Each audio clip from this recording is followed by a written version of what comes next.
We took a month off of work, and here's what happened. I'm Nora McInerny. I'm an author. I'm a podcaster. I do a lot of different things, and my team and I took 4 weeks off of work this summer. Here's why we did it, how we did it, and what happened. 6 or so months ago, we announced a big change.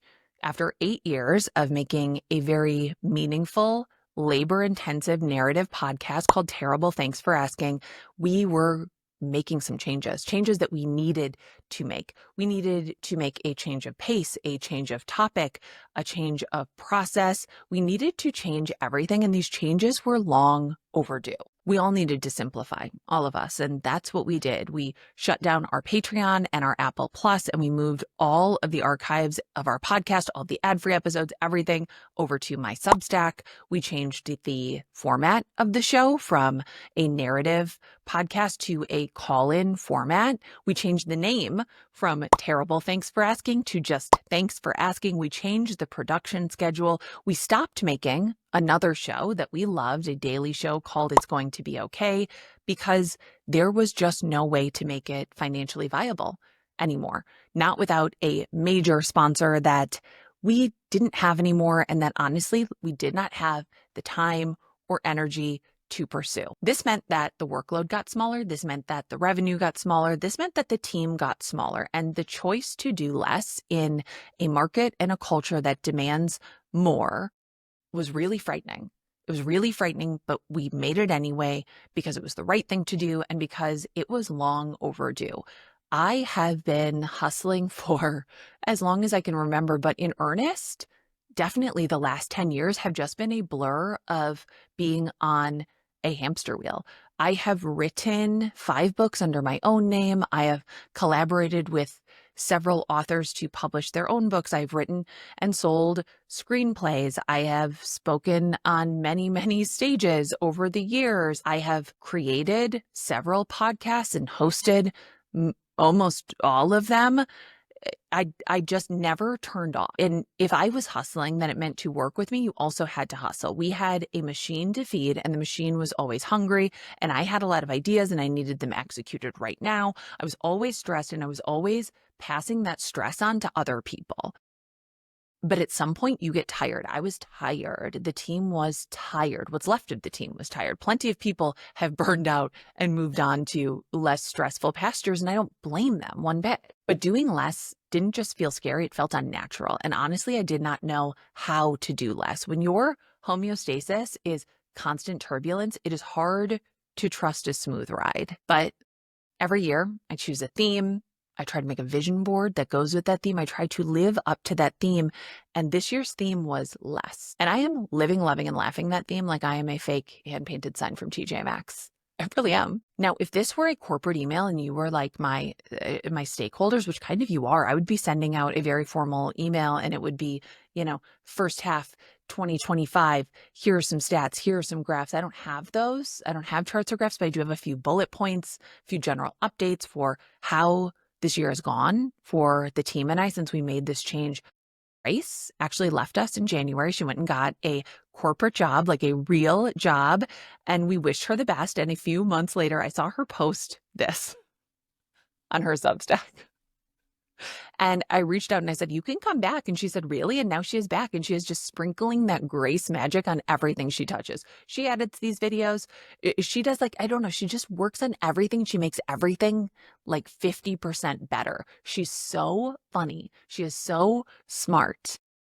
She's just perfect. She's like the best. And because we changed the way that we're working, she also has time and space to pursue her own creativity. She's a writer. She's going to write a novel. She will be a famous novelist. And you will say, I used to read her social media posts. That's what you're going to say. Marcel, who had another job in corporate podcasting, got let go from that job. He picked up a couple other producing jobs. He also went through a very tumultuous year personally. He and his wife were caregiving for raising. They're two toddlers. His mom died in April. So yeah, he has had quite a year. I mean, he wins like worst year ever, and the year is like basically halfway over.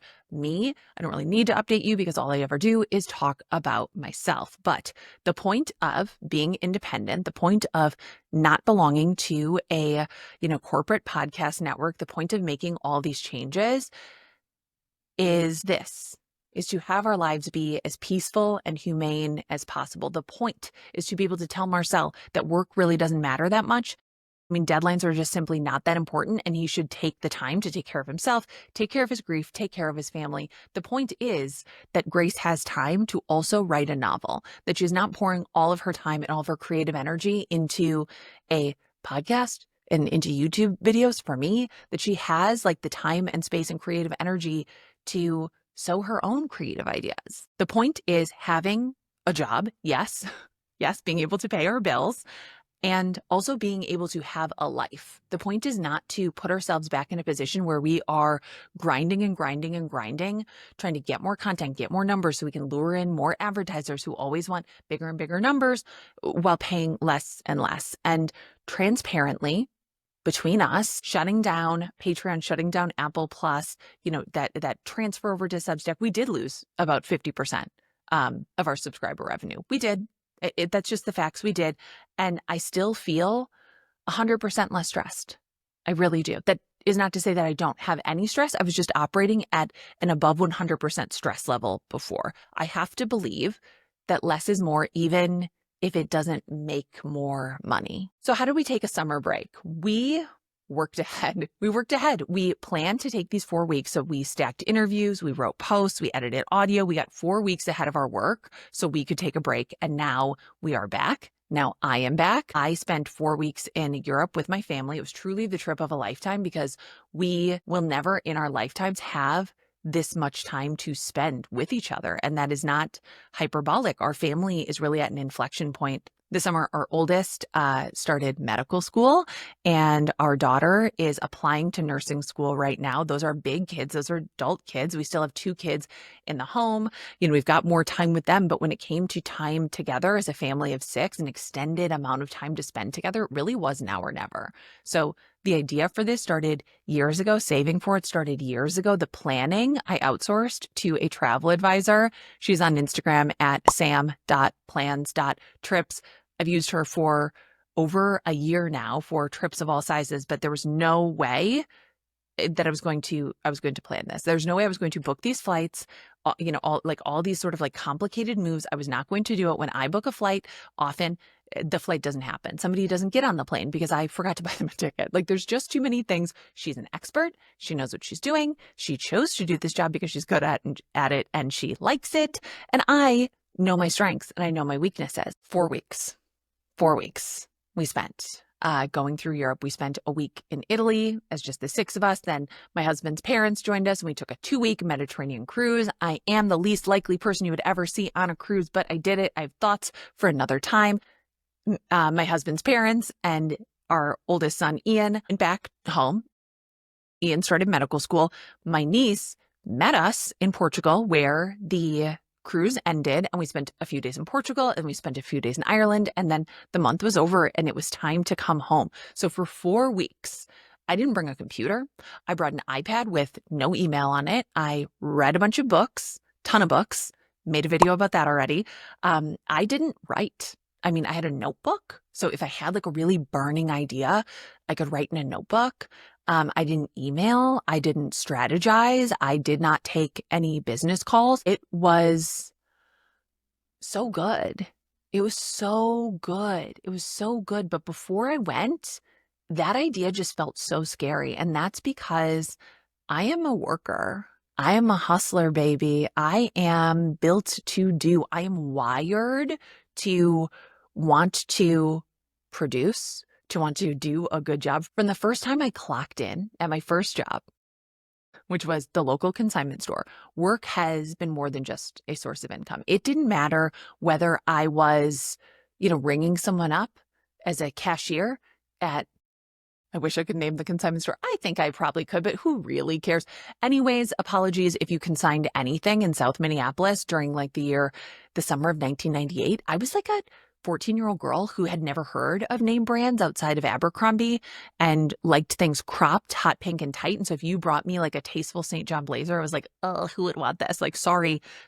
But whether I was working at the consignment store, whether I was, putting on my red Speedo to lifeguard at the public pool or gluing myself to my cubicle to write press releases for crockpot cookbooks that not one single reporter or editor wanted. It was garbage that clogged their inbox. And I'm sorry to you as well. Work has given me value and purpose and identity and stress and anxiety. It has been at different times in my life an escape and a distraction.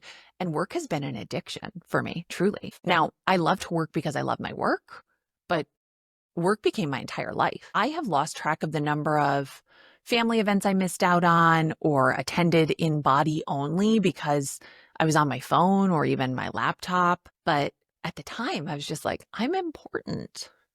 I'm important. The work is important. And should I miss a DM, an email? Should I be late on a post? Should a podcast episode be delayed or imperfect? Should I, God and myself forbid, turn down an obligation disguised as an opportunity? What would happen? I mean, the possibilities are the world stops spinning or explodes altogether. The future evaporates before my eyes. I never get another opportunity. Worst of all, somebody, most likely a stranger, might be mad or disappointed in me, which is honestly worse. So instead, I disappointed myself and I disappointed the people who love me. And I listened and nodded when so many therapists tried to guide me towards what is obvious to you by listening to this, that I needed to build a sense of self and a sense of self-worth outside of work. I needed to be actively involved in my life, like my life. And I would say in all of those therapists' office, like, totally. Yeah, no, I really get that. And I would leave that office and take a work call on the ride home so that no moment would be left unmaximized. But you cannot actually be in two places at once. And multitasking, it turns out, is a myth. And for the past few years or so, I've been trying to wrestle back some kind of control in my life. And again, I do love to work because I love my work, but work just cannot be my entire life. It's not sustainable. And I don't want to speak prematurely since I've only been back for like 6 days, but a month really did feel like the reset that I needed to feel like a person again. I did not wake up and just reach for my phone. We swam in the sea and we ate gelato. I got stung by a jellyfish in the sea, not eating gelato. I willingly let myself get fleeced by every vendor on every beach. If I go to your country, fool me. I'm begging you. I'm a guest. I'm not going to haggle. You tell me something costs whatever. I'm going to say, okay, sounds good. All right. That is my role in the global economy. My role in the global economy is sucker. Okay. You tell me this little fan that everyone else is selling for like €5 is 25. Okay. Take it. But yeah, that voice in my head that had been screaming that like I couldn't slow down, I couldn't take time off, it would just ruin me. It would ruin the team, it would ruin our families, like all of that, like all that pressure. It truly, that voice like got quieter and quieter, and then it just shut up. So what happened? You said at the beginning that something happened. What happened? I'm going to give you the bad news first, okay? We lost 25 paid subscribers on the Substack. That's okay. Honestly, life is hard for everybody. It's not personal. That's all right. Was that a big number to see? Yeah, it was. That's okay. But I got 2 emails about potential writing projects that were exciting. I got 1 email about TV hosting opportunity, which is something that I've always been interested in, something I've always been dreaming of my whole life, and like feels very aligned. We got 2 new podcast advertisers, so that alleviates some of the pressure on the paid subscription side. 2 new social media sponsors reached out, which is great. And these are brands that I have been eager to work with who are now suddenly also interested in working with me, which feels good. Grace wrote 40,000 words of her novel. 40,000 words of her novel. That's like half a novel, babe. She did it. I am so excited for her. Marcel sold a property. He took care of a lot of like the estate stuff with his recently deceased mom. He got to spend time with his daughters. They swam a lot. Like, he had a video call with him the other day. He looks good. He looks at peace. He looks healthy. Okay, things are going well for him. That is great. Point is, we all still have jobs. nothing bad happened. Best of all is like, I actually feel creative again. I can only describe this feeling as like the work zoomies that like, when your dog just goes nuts at the end of the day, just wants to like run, run, run. Like that's how I feel now about my work. Like I have ideas and I'm excited to work on them, that I don't feel scared and I don't feel pressure. I just want to like run around in circles, type on a computer until I pass out or it's time for lunch. I don't know how far this will go, right? But I'm just going to put it out there. Like I started writing a novel. I started writing a novel that Joe Piazza, author, has been on the pod, friend of the pod, friend of mine, told me to write in like 2022. So, we're doing stuff. We're doing stuff. Now, I would say, well, most of us can't take a month off of work. Okay, I get it. I understand. But I think quite a lot of us have this kind of unhealthy relationship with our work. And the title of this video is almost, I didn't do anything for a month, but then I spoke to somebody who I love, who was recently laid off from an intense corporate job after, truly decades of like intense corporate work. And they were telling me that they have just found themselves with, of course, ample free time and like no energy. Like their body feels so exhausted. They feel mentally so exhausted, physically so exhausted. It's like the stress of all those years of spinning on a hamster wheel while bathing all of their organs in cortisol has caught up with them. And now their body has to like exercise the corporate demons that once possessed them. They'd said something about being sort of like uncomfortable with this, like having to reprogram themselves and being okay with doing nothing. And I said this to them, and I will leave it with you. You are never doing nothing. Being alive is doing something. You are not just your work. We are not here on this earth just to work frantically until we die. We are here to, work a little frantically and then also have some fun and be silly and then die. I don't know why we're here, but it's not just work. Anyway, we are back. We are working a reasonable amount and you can find us here. You can find us here making videos when we have the time to make videos. We still put out a podcast that is on major podcast book called Thanks for Asking. You can call in anytime. It's 612-568-4441.